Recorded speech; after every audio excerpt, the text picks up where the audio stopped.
Perfecto. Vamos a comenzar, muchachos. Si ustedes tienen alguna pregunta, alguna duda, algún término que de repente es la primera vez que lo están escuchando o que no lo recuerdan, no tengan temor ni tengan vergüenza en escribirlo y yo lo voy a pasar a responder, ¿ok? Entonces, vamos a comenzar hablando brevemente, ¿no? Pero dando unas pinceladas a todos los temas sobre embrio, oído externo, medio, interno, senos paranasales, cavidad nasal, laringe, las bases semiológicas, lo más frecuente. Entonces, lo que ustedes aquí tienen que recordar, pues que nuestro oído tiene tres patas, ¿no? Está dividido en oído externo, medio e interno. Y miren cómo se coliga porque el oído también es derivado de las tres capas embriológicas, de ecto, de meso y de endo, que está muy relacionado la parte ectodérmica a la parte externa, el meso con el oído medio y el endodermo con el oído interno. Muy bien, entonces recuerden que el oído externo va desde el pabellón auricular hasta la capa más externa de la membrana timpánica. Hasta ahí va nuestro oído externo. Va a venir nuestro conducto auditivo externo, ¿no? Recuerden que tiene la forma de una S itálica.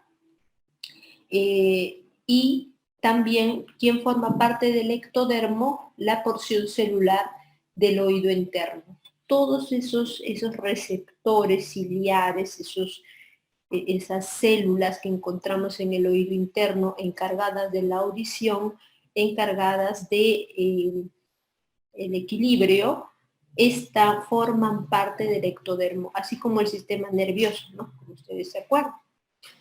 Perfecto. Mesodermo. Mesodermo que, acuérdense, músculo, cartílago, ¿no? Entonces, en esta parte el pabellón auricular es el que cumple esta característica de pertenecer al derivado embriológico mesodermal. Igualmente, la membrana timpánica pues va a tener sus tres capas, ¿cierto? La externa, la media y la capa interna. Entonces, la capa media de la membrana timpánica pertenece al oído medio, la capa media y la capa interna. La cadena de huesecillos, ¿no? Los huesos, pertenecen al mesodermo también. Martillo, este es el martillo, el que está en contacto con la membrana timpánica. El yunque, que articula martillo con el estribo, que viene a ser el hueso, el osículo más pequeño de toda nuestra anatomía, ¿sí? Entonces, esta cadena osicular, que también se le llama así, o huesecillos del oído, o cadena osicular, van a transmitir este sonido, ¿no? ¿Se acuerdan que el sonido era una onda mecánica? Lo va a transmitir membrana timpánica y estos a su vez van a comenzar a vibrar, ¿no? Y por vibración van a transmitir de aquí hacia la ventana oval, ¿no? La platina del estribo va a estar en contacto con la ventana oval, que es donde transmite esta onda sonora, ¿no? A los líquidos que vamos a encontrar en el oído interno. Estos líquidos van a venir a través de la cóclea y con su movimiento van a estimular a los cilios, ¿no? ¿Se acuerdan? A la membrana de Reisner, al órgano de Corti, y esta información va a sufrir un proceso que se llama transducción, ¿no? En el oído interno. La transducción se da en la cóclea, donde la energía mecánica se va a transformar en energía química, que lleve información a través del nervio auditivo, ¿sí? El nervio auditivo hacia las áreas especializadas a nivel cerebral para que podamos reconocer algún tipo de sonido. Recordemos que en el oído interno vamos a encontrar la cóclea, ¿no? Y vamos a encontrar los canales semicirculares. Estos canales, miren, están orientados en los tres ejes, 90 grados cada uno. ¿Por qué? Porque nos da la información espacial. A ver hacia dónde, si muevo la cabeza hacia los dos lados, la muevo hacia arriba, hacia abajo, en oblicuo, eso da información a nuestro sistema nervioso central de cómo estamos posicionados en el espacio. ¿Sí? Cada uno de ellos cumple estas funciones. Un dato importante para que ustedes recuerden que oído medio se comunica con la rinofaringe, ¿no? ¿Se acuerdan? A través de la trompa de Eustaquio. ¿Por qué es importante recordarla? Porque cualquier patología que tengamos de repente en rinofaringe me puede obstruir esta trompa de Eustaquio, ¿no? Y si se obstruye, provoca una inflamación, mi oído se acumula de secreciones, me puede dar una otitis media, ¿no es cierto? Entonces, más frecuente en niños la vía de transmisión para las infecciones, para los procesos inflamatorios. La otitis media serosa también. Muy bien. Vamos a pasar a la siguiente diapositiva. Si recordamos el oído externo, vamos a tener al pabellón auricular, ¿no? Datos importantes de este pabellón es cartílago, que está recubierto de piel, un tip, una pepa. La única zona del pabellón auricular que no cuenta con cartílago es el lóbulo, que es donde aprovechamos en colocar los aretes, ¿no es cierto? Las chicas aprovechamos eso. Todo lo demás tiene cartílago, ¿sí? Este cartílago puede ser, hay algunas áreas que debemos de recordarlas, como el área del hélix. Si está opuesto al hélix, para que lo recuerden, tenemos el antihélix, ¿sí? Tenemos el área de la fosita escafoidea, ¿no? Que son como repliegues que hay en la superficie del pabellón auricular. Si tenemos el trago, su opuesto, antitrago, para que lo recuerden así. A ver, los leo. ¿Se acuerdan en qué patologías hay signo del trago positivo? Muy bien, perfecto. Otitis externa, aquí nos están respondiendo, otitis media aguda también. En la mastoiditis, ahí nos han escrito, recordemos que está más relacionado con la región retroauricular. Buen dato que nos hayan recordado ese tema, porque hay dolor, tumefacción, aumento de volumen en región retroauricular. Si se acompaña esta mastoiditis, producto de una otitis media aguda, que es la causa más frecuente de mastoiditis, puede haber signo del trago positivo, puede haber. Pero si nos queremos enfocar en qué es mastoiditis, retro, ¿no? Más frecuente en niños también. Muy bien, están despiertos, veo que están despiertos. Listo, seguimos. Este es el oído externo. Habíamos comentado que aquí teníamos una S itálica, una S. La parte del tercio externo, miren cómo es la característica de la piel. Tiene folículos pilosos, tiene glándulas sebáceas, es una piel bastante gruesa, resistente. A diferencia de la piel que está en el tercio más interno del conducto auditivo, es una piel delgadita, que no tiene pelos, no tiene glándulas. El cerumen suele formarse aquí, Aquí es donde se forma el cerumen. Pero ¿qué pasa? Viene el paciente que quiere limpiarse, porque según el paciente periódicamente se hace sus limpiezas con el hisopo y se introduce el cerumen, ¿no? Entonces yo fácilmente me doy cuenta cuando un paciente utiliza hisopo, porque encuentro el cerumen bien pegado en la membrana timpánica. Por más que el paciente a veces me dice, no doctora, yo no utilizo para nada hisopo. Yo solo utilizo, así dicen, un papelito como un cartuchito y eso sí me lo meto hasta el fondo. Ya, da lo mismo. Así sea hisopo o cartuchito, eso hace que el oído comience a taponearse y viene porque no escuchan, vienen porque sienten un zumbido, el oído tapado, sensación de oído lleno. Entonces, esto es importante para que recuerden. El oído se limpia solo.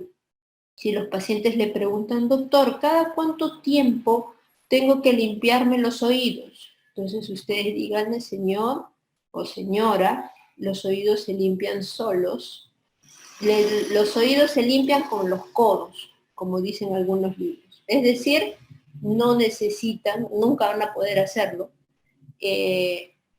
porque tiene un mecanismo de autolimpieza. La piel es como una faja que desde la parte más externa hasta lo interno demorará 3 semanas aproximadamente, 6 semanas en salir cualquier cosa que ustedes tengan aquí, solito va a salir hacia la parte externa del oído, ¿no? Muy bien, entonces miren cómo es la característica de la piel y la membrana timpánica, ¿no? Si tenemos una membrana, entonces yo siempre les pregunto aquí a los alumnos, ¿qué oído es? ¿Derecho o izquierdo? Esta imagen que vemos aquí. ¿Es un oído derecho o es un oído izquierdo? Muy bien, muy bien. Los veo atentos. ¿Cómo se dieron cuenta? A ver, ¿cómo se dieron cuenta? Siempre se confunden, ¿ah? Siempre se confunden y ahora veo que lo han hecho bien. Entonces, la forma como reconocer que es un oído derecho es la orientación del mango del martillo. Perfecto. La orientación del mango del martillo y miren el triángulo luminoso. Ahí está. Ángulo de 90 grados. Imagínense que es la naricita del paciente. Perfil del paciente. Ahí está. Igual la orientación del mango del martillo, un pabellón auricular, ahí está. Ese es un oído derecho. ¿Qué más me sirve de aquí? Este mango del martillo, continuamos la línea, la seguimos proyectando y luego otra línea perpendicular 90 grados y esto me forma los 4 cuadrantes de mi membrana timpánica. Importante porque cuando ustedes quieren describir la membrana, si escribir una perforación, ustedes tienen que decir en qué cuadrante está, antero superior, póstero superior, es una perforación póstero inferior o póstero anterior. Póstero inferior o póstero anterior. Entonces ya uno se ubica sin tener que ver el oído en qué parte está la perforación. Igual si ustedes ven alguna lesión, algún granuloma, eso nos orienta, como las coordenadas, ¿no? Listo. Si ustedes se dan cuenta, acá hay unos ligamentos tímpano-malleolares. Esto me va a delimitar la pars flácida, ¿no? Y aquí la pars tensa, que es la región más amplia, más extensa de la membrana timpánica. Esta capa, esta pars tensa va a estar constituida por las 3 capas ecto, meso, endo, las 3 capas, y a diferencia de la pars flácida, que solamente tiene capa externa y capa interna, no tiene capa media. Esto hace que la pars flácida sea una zona donde la presión negativa que pueda afectar a nuestro oído haga que hayan retracciones. Se retrae la membrana, como que se succionara la membrana hacia adentro, ¿no? Aquí es el origen, ¿no?, de los colesteatomas. puede originarse un colesteatoma, ¿no? ¿Se acuerdan que el colesteatoma era como un tumor por su comportamiento, pero epidérmico, ¿no?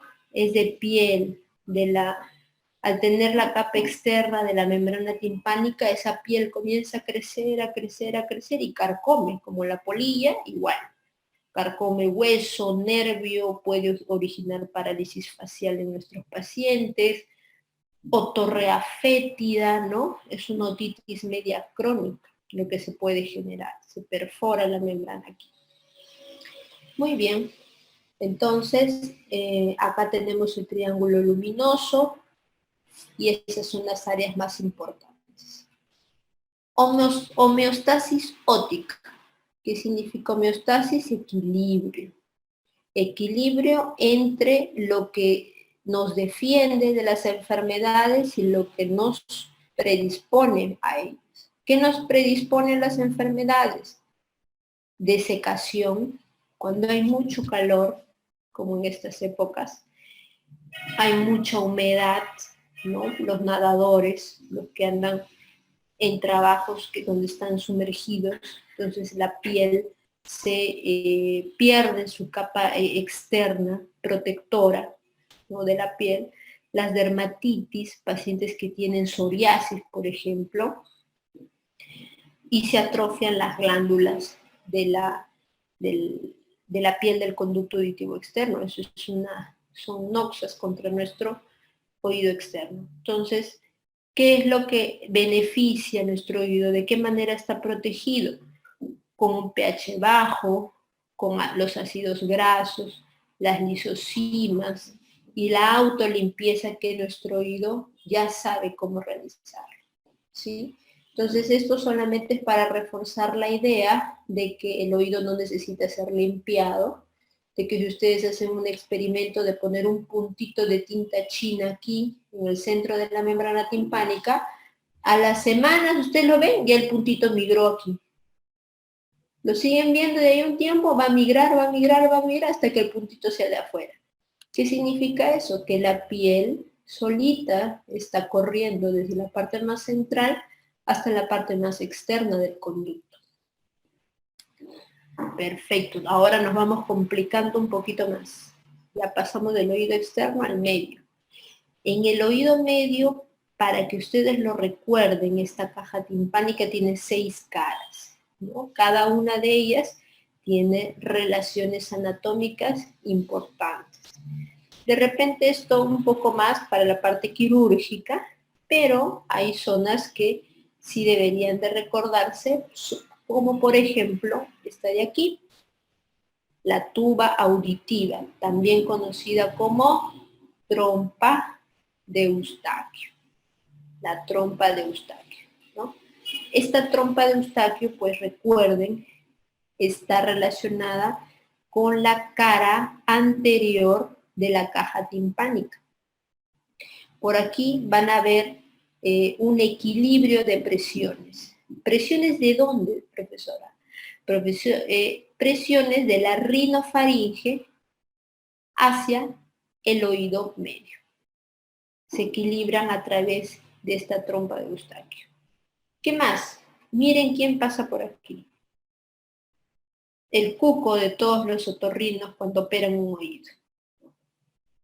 El séptimo par, el par facial, el paracraneal, que es el nervio facial. Porque es importante que ustedes lo recuerden, que está atravesando la caja timpánica, el oído medio, porque imagínense que aquí se genera en esta región un colesteatoma. Y ustedes bien felices vienen y, ya vamos a retirar el colesteatoma, y ¡hurra! Se cortan el nervio facial. ¿Cómo termina el paciente la cirugía? Con el oído bien limpio, pero con parálisis facial. Entonces, es importante que recordemos estas relaciones anatómicas del nervio facial. Aquí da una ramita, que es la cuerda del tímpano, que tenemos una diapositiva especial para el nervio facial, pero para que vean la relación anatómica de esta cuerdita del tímpano, que es rama del nervio facial.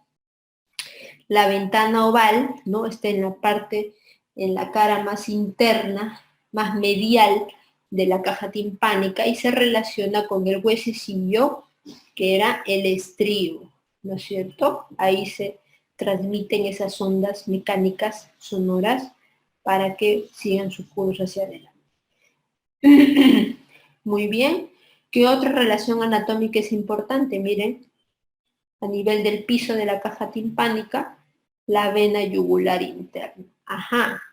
Pueden haber variaciones anatómicas donde hay variantes de la vena yugular interna o algún vaso importante.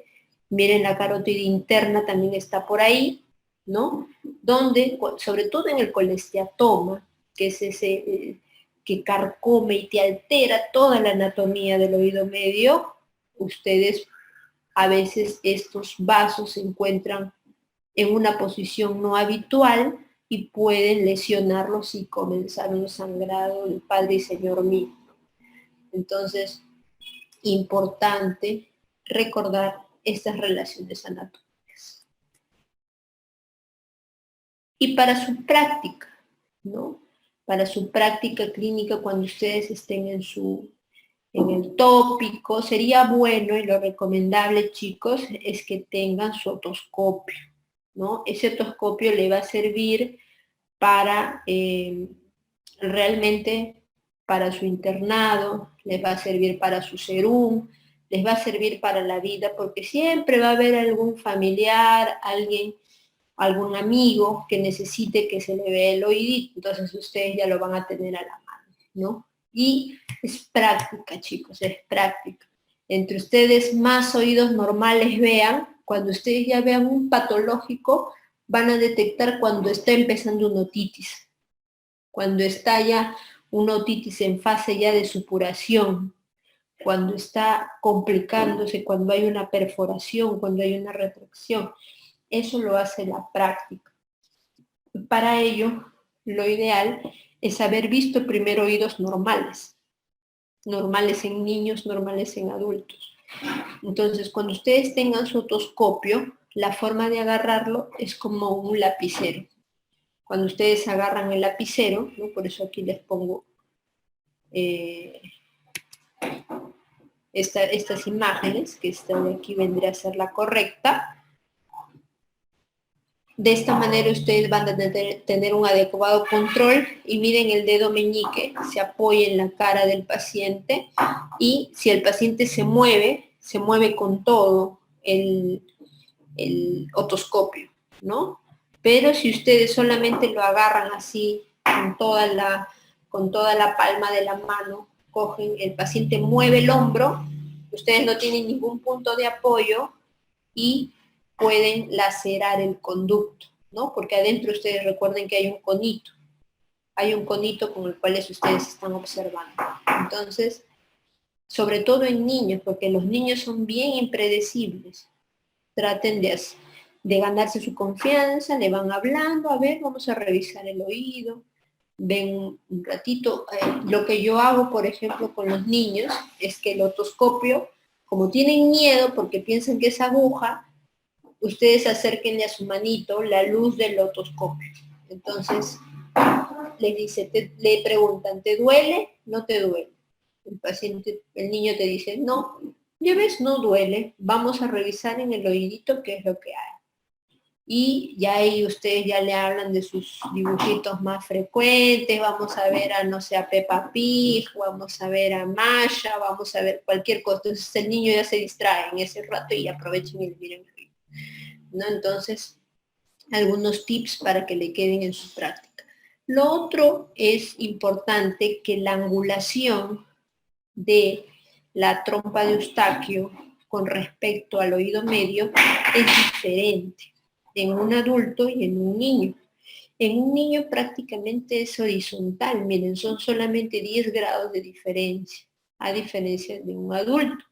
En un adulto pues ya hay unos 45 grados que evita que cualquier secreción que haya en la rinofaringe regrese por la trompa de Eustaquio. En cambio, en un niño es más sencillo, ¿no? Por eso algunos resfríos comunes, rinofaringitis agudas, pueden de una manera más accesible ocasionar una otitis media aguda, ¿no? Es por eso que es más frecuente en niños, porque esta angulación hace que lleguen todas esas secreciones al oído medio. Muy bien. Oído interno, ¿no? El oído interno está relacionado con el equilibrio, está relacionado con la audición también. Y lo que tenemos que recordar es que vamos a tener que el oído interno va a estar protegido, ¿no? Va a estar labrado dentro del hueso temporal del oído. En este hueso temporal vamos a tener los canales, una porción ósea que recubre a una porción membranosa. Todo lo de adentro es membranosa y el mismo molde está como porción ósea. Entonces, tenemos la región de las cócleas, que ya la habíamos visto, los canales semicirculares que están dispuestos cada uno en su eje, y también dentro de nuestro utrículo tenemos nuestras máculas, ¿no? Nuestro utrículo y nuestro sáculo. Cada uno de ellos, el utrículo recibe, por ejemplo, canales semicirculares que vemos aquí. Nuestra mácula está más relacionada con el conducto coclear. Entonces, internamente van a haber fluidos, ¿no? Fluidos que tienen un componente químico especial, que tienen concentraciones iónicas muy particulares dentro de nuestro oído interno.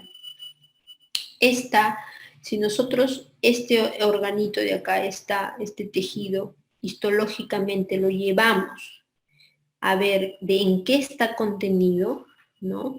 Vamos a ver que va a tener una capa, ¿no? La capa más superficial, por decir así, está compuesta de otolitos, ¿no? Lo que se conoce como otolitos, que son como piedritas, ¿no? De composición calcárea, ¿no? Tienen calcio, y las cuales están fijas o están embebidas, están moviéndose constantemente en un gel, como una capa gel que vendría a ser esta de acá, ¿no? Entonces, si ustedes giran la cabeza hacia un lado, hacia el otro, arriba, abajo, es como que ese gel se moviliza y mueve las piedritas también, pero de ahí retorna a su sitio, ¿no? Ese movimiento que hace esta capa hace que estas mechas, estos cilios que hay en las células especializadas que encontramos en el oído interno, se muevan también. Y cada vez que se mueve, se despolariza y se hiperpolariza los componentes químicos intra y extracelulares. Se van intercambiando y de esta manera se reciben información a través de estas terminaciones de nervios, ¿no? Y brindan a través del nervio, por ejemplo, vestibular, llevan la información hacia nuestro cerebelo, hasta nuestros núcleos que tenemos a nivel central, ¿sí? Y ahí se lleva la información del equilibrio.